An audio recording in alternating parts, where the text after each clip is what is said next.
Assalamualaikum warahmatullahi wabarakatuh. Perkenalkan, nama saya Aprianti Nurma AS dengan NIM 220209504001 kelas P3G angkatan 22. Oke, baik, di sini saya akan menjelaskan tentang dua materi pembahasan.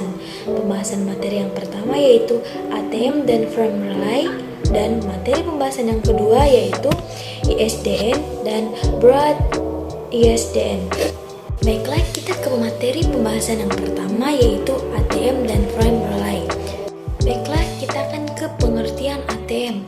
Nah, ATM adalah sebuah teknologi komunikasi yang digunakan untuk mentransmisikan data dalam bentuk sel-sel berukuran tetap yang disebut dengan ATM cells. Setiap ATM memiliki ukuran byte terdiri dari 5 byte header dan 48 byte payload. Teknologi ATM ini digunakan dalam jaringan telekomunikasi untuk mengirimkan berbagai jenis data seperti suara, video, dan data komputer. ATM memiliki beberapa kelebihan. Kelebihan yang pertama yaitu kecepatan yang tinggi. ATM mampu menyediakan kecepatan transfer data yang sangat tinggi, mencapai puluhan hingga ratusan megabyte per detik. Yang kedua yaitu latensi rendah. ATM memiliki latensi yang rendah sehingga sangat cocok untuk aplikasi yang membutuhkan transfer data real time. Dan yang ketiga yaitu kompatibilitas. Yang keempat yaitu pemilihan bandwidth. Dalam ATM, bandwidth dapat dialokasikan secara dinamis sesuai dengan kebutuhan aplikasi dan memungkinkan pengguna sumber daya jaringan yang efisien. Nah, contoh penggunaan ATM pada jaringan telepon. ATM digunakan dalam jaringan telepon untuk mentransmisikan panggilan suara dan layanan telepon lainnya. Jaringan data. ATM digunakan dalam jaringan data untuk mentransmisikan data dengan kecepatan tinggi antara lokasi yang berbeda. Dan yang terakhir yaitu jaringan video ATM. Berikut adalah gambaran struktur sel ATM. Struktur sel ATM terdiri dari header ATM dan payload ATM. Header ATM terdiri dari beberapa bidang yang menyimpan informasi penting seperti alamat tujuan atau addressing info, jenis payload atau payload type, dan informasi kontrol atau control file. Payload ATM berisi data aktual yang sedang ditransmisikan. Baiklah, kita akan ke pengertian frame relay. Nah, apa sih frame relay itu? Frame relay adalah sebuah protokol komunikasi yang digunakan untuk mengirimkan data melalui jaringan paket.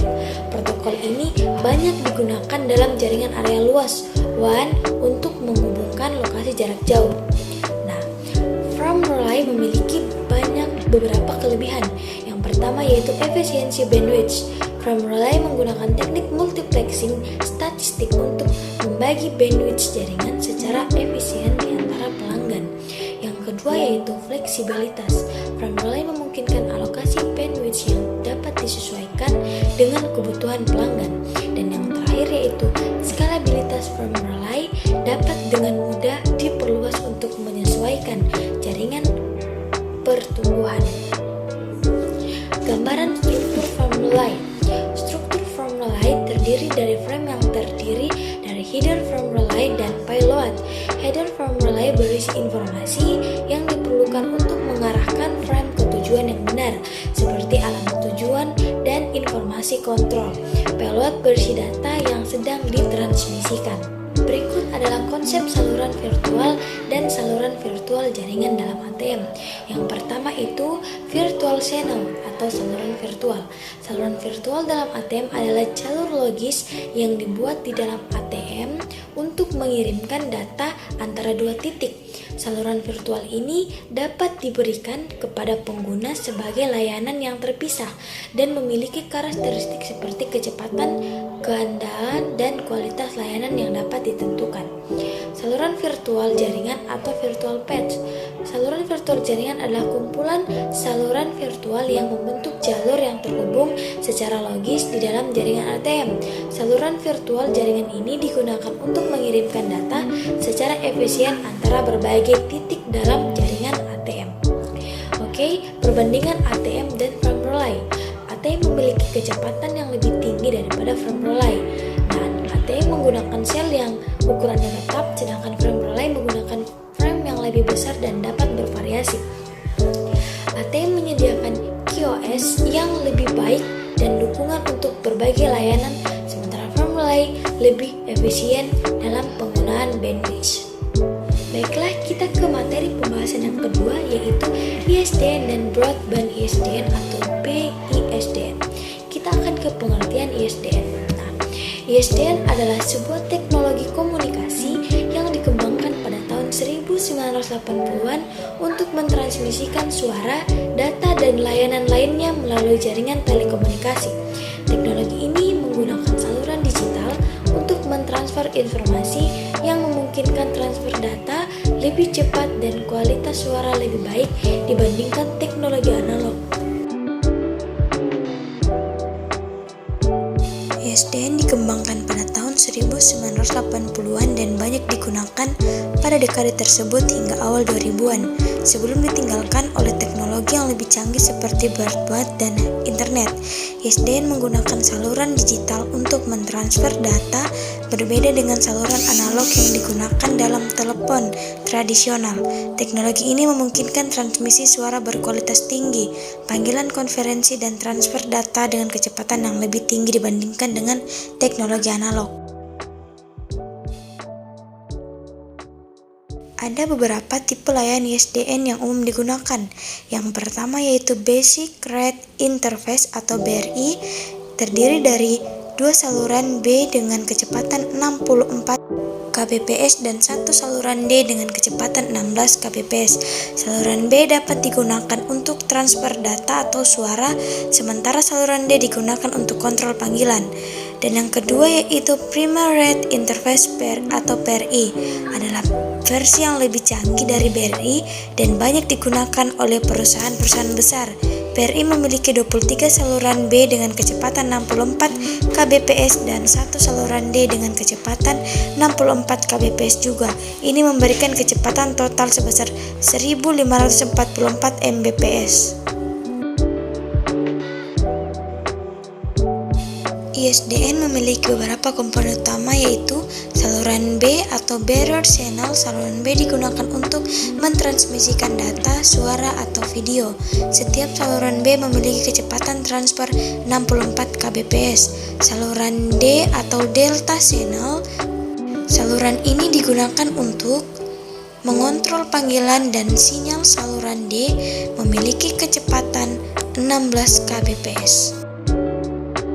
Adalah skema contoh penerapan ISDN dalam bentuk gambar. Penerapan ISDN pada telepon menggunakan teknologi ISDN untuk mentransferkan suara secara digital. Dengan telepon ISDN, kita dapat membeli panggilan suara berkualitas tinggi. Video konferensi atau ISDN dapat digunakan untuk melakukan video konferensi antara dua atau lebih lokasi. Dengan menggunakan saluran PSDN, pengguna dapat melakukan konferensi video dengan kualitas gambar yang lebih baik. Broadband ISDN atau BISDN. BISDN adalah pengembangan lebih lanjut dari ISDN yang dirancang untuk memenuhi kebutuhan komunikasi yang lebih tinggi. BISDN menggunakan teknologi optik dan jaringan paket berbasis protokol internet untuk mentransfer data dengan kecepatan yang jauh lebih tinggi. Berikut adalah beberapa fitur dan keunggulan ISDN. Yang pertama yaitu kecepatan tinggi, layanan multimedia, protokol internet, penggunaan sumber daya yang efisien, dan skalabilitas. Contoh penerapan ISDN yaitu video streaming dan konferensi, aplikasi multimedia, cloud computing, e-commerce, remote access dan VPN, pendidikan jarak jauh, dan yang terakhir adalah layanan kesehatan jarak jauh. Perbedaan ISDN dan BISDN terletak pada kecepatan transfer data, kapasitas, dan kemampuan layanan yang disediakan. Berikut adalah beberapa perbedaan utama antara keduanya. Perbedaan pertama yaitu kecepatan transfer data.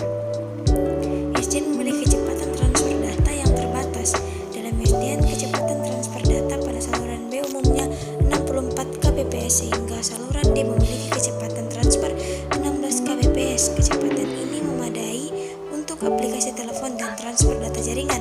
Di sisi lain, BSDN memiliki kecepatan transfer data yang jauh lebih tinggi. BSDN mendukung transfer data dalam ukuran gigabit per detik, memungkinkan transfer data berkecepatan tinggi untuk cocok aplikasi multimedia, video streaming, dan akses internet cepat. Baiklah, kesimpulan dari pembahasan materi kali ini, ISDN atau Integrated Service Digital Network adalah teknologi komunikasi untuk mentransmisikan suara, data, dan layanan melalui jaringan telekomunikasi. ISDN menggunakan saluran digital dengan kecepatan tinggi. Terdapat tipe layanan seperti BRI atau Basic Rate Interface dan PRI atau Primary Rate Interface. Sedangkan BSDN adalah perkembangan ISDN dengan kecepatan tinggi, layanan multimedia, dan penggunaan sumber daya yang lebih efisien. BSDN menggunakan teknologi optik dan jaringan paket berbasis IP. Baiklah, itulah tadi pembahasan saya tentang kedua materi tersebut. Lebih dan kurang yang mohon dimaafkan. Assalamualaikum warahmatullahi wabarakatuh.